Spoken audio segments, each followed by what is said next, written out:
Hi everyone, welcome to the new edition of the FAS series, A Conversation with an Expert. I'm your host, Katie Colton, the Membership Coordinator here at FAS.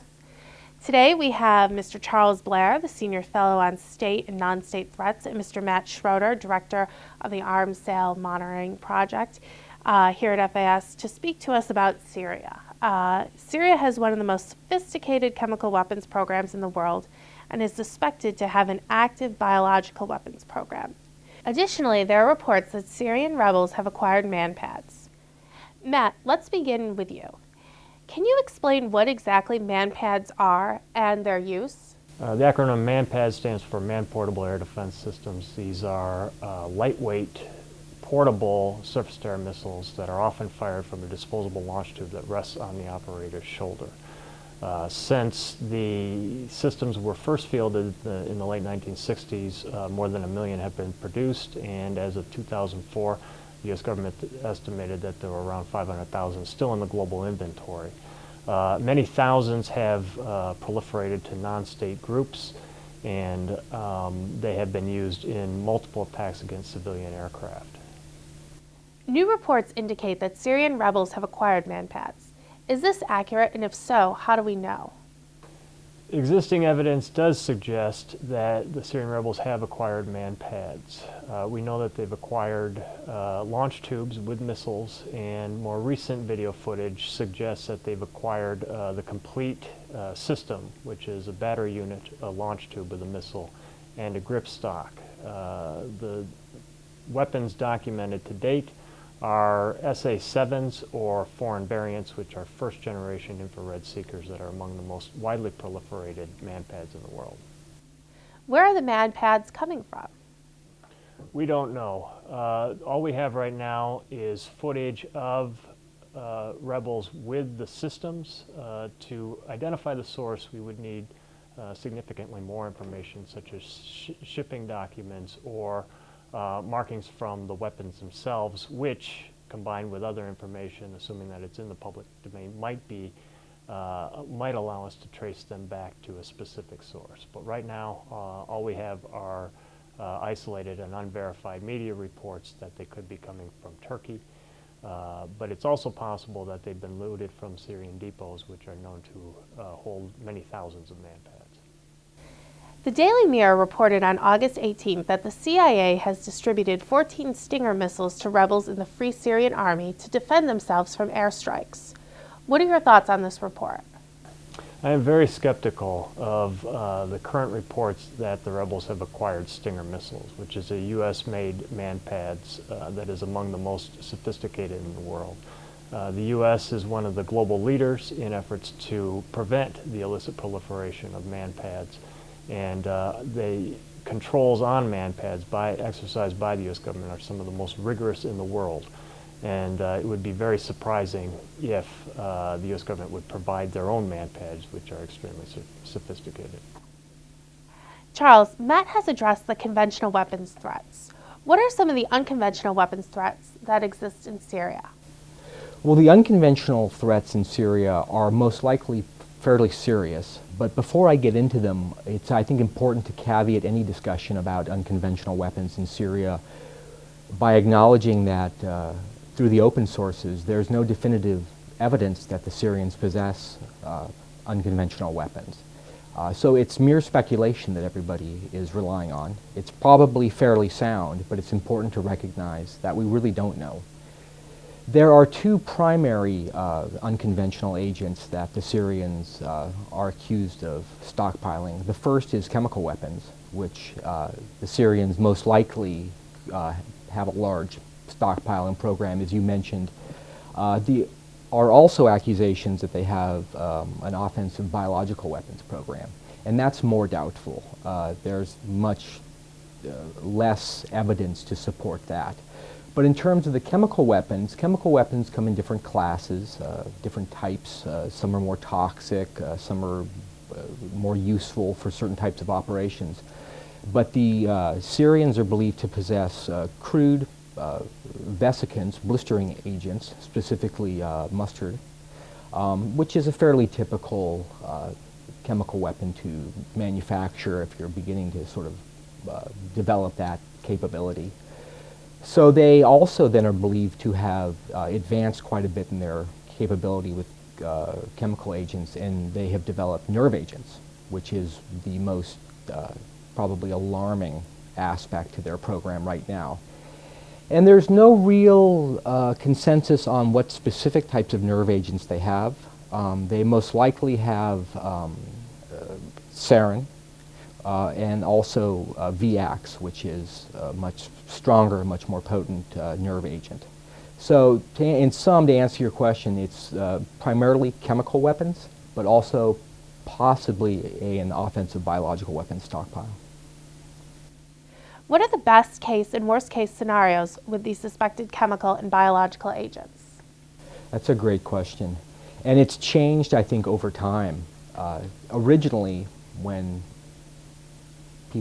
there was more attention given to this matter, the conventional wisdom was that the best case scenario would be for Assad to stay in power, because he could control the levers of power and he could safeguard the chemical stockpile and the bio if it exists. So that might still be, it sounds somehow horrible to hope that a despotic regime stays in power, but I still think in terms of the global community and the threat of violent non-state actors armed with potentially some of these agents, I think the best case scenario still is that Assad somehow maintains power. Another one that is far less likely, and Assad staying in power is unlikely, but another possibility would be that there is a quick transition in terms of the levers of power and a smooth transition in terms of the guardians of these stockpiles. But that also seems very doubtful. But those would be the optimum circumstances, where either the control is maintained by current authorities, or there's a quick transition over to bodies that are responsible and that the international community can deal with in terms of taking inventories of the stockpiles. The worst case scenario is, I think, pretty close to what seems to be happening right now, and that is that there is essentially a civil war going on in Syria. And it's important to note that this is a first in history. There's never been a country armed with weapons of mass destruction that has gone through a civil war. So this is uncharted territory in terms of what we're witnessing. And it appears, based on the likely volume of chemical weapons that they had and where they likely placed them, that at some point during the Civil War, non-state actors, terrorists or criminals, are going to come across chemical stockpiles. There'll be trial and error. I think many groups will have no interest in them, but eventually I think what will happen is you'll find certain groups that have interest in them, that are able to obtain them, and you'll see them employed, maybe unsuccessfully, somewhere in the world. But that in itself could cause great panic, and that could be repeated over and over again. So in essence, the worst case scenario is that a state loses several hundred tons of chemical agents, nerve agents and blistering agents that are unaccounted for in an area of the world where there are a lot of opportunistic, violent non-state actors. So that seems to be the trajectory which things are moving towards right now. I'll mention one last thing also, and that is that in March there was speculation of what the U.S. would require in terms of safeguarding the chemical stockpile if it had the opportunity. And this week we've returned to that issue.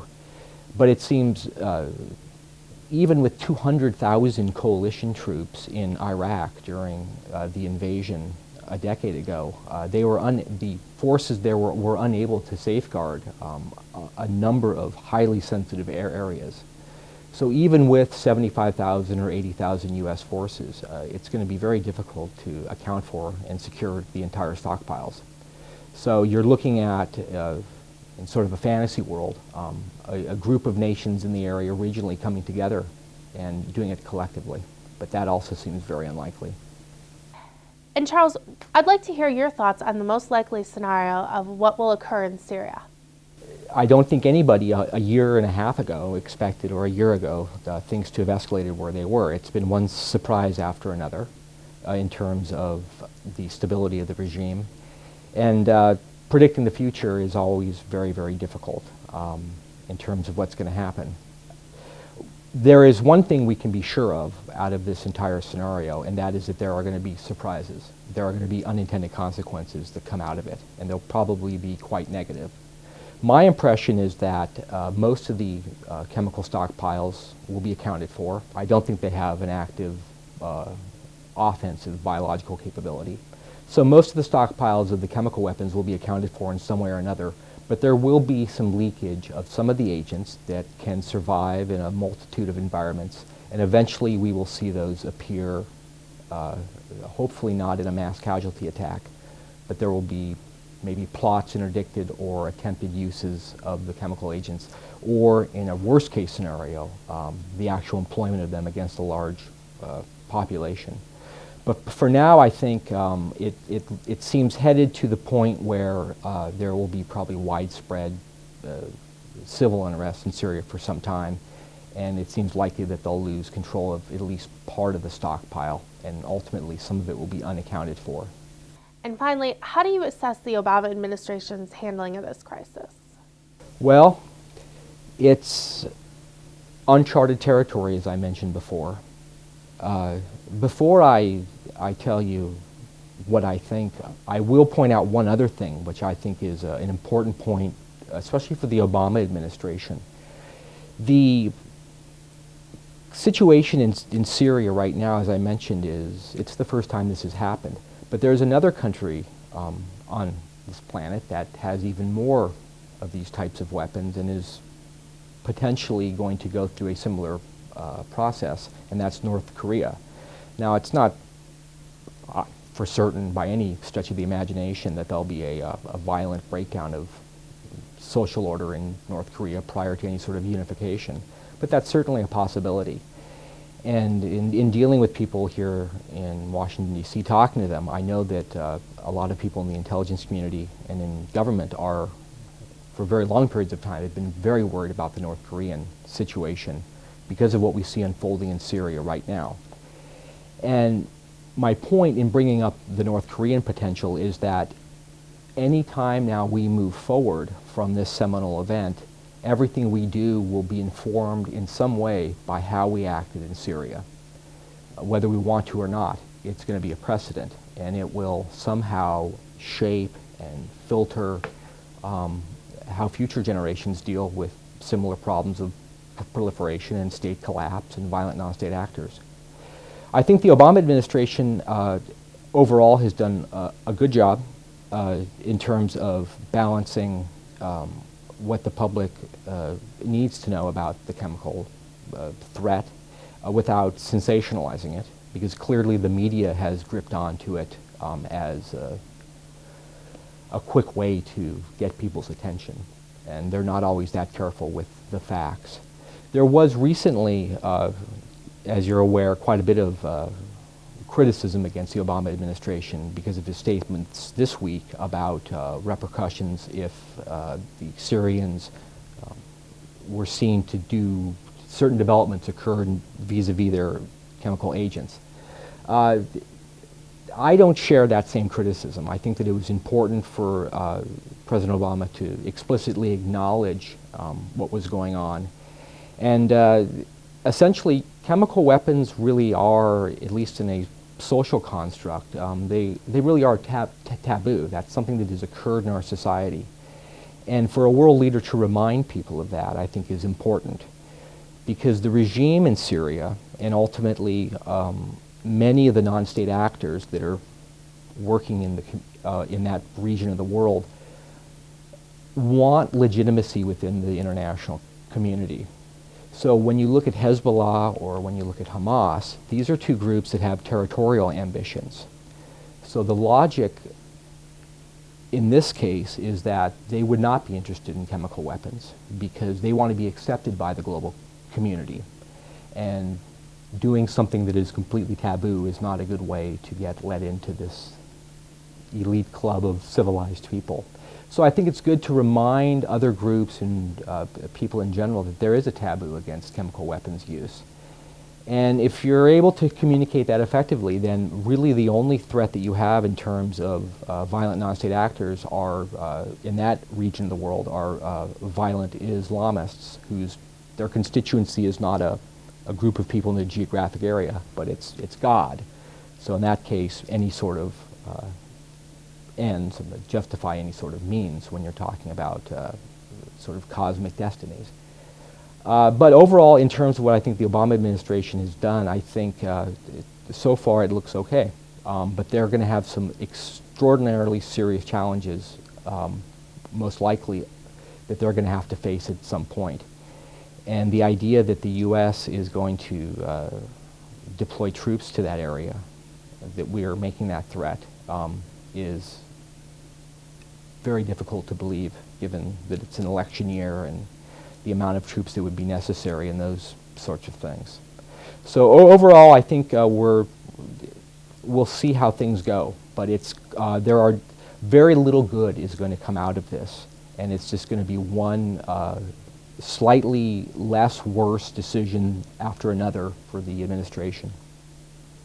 Charles and Matt, thank you for joining us today. For more information on the threat in Syria, please visit our website, www.fas.org.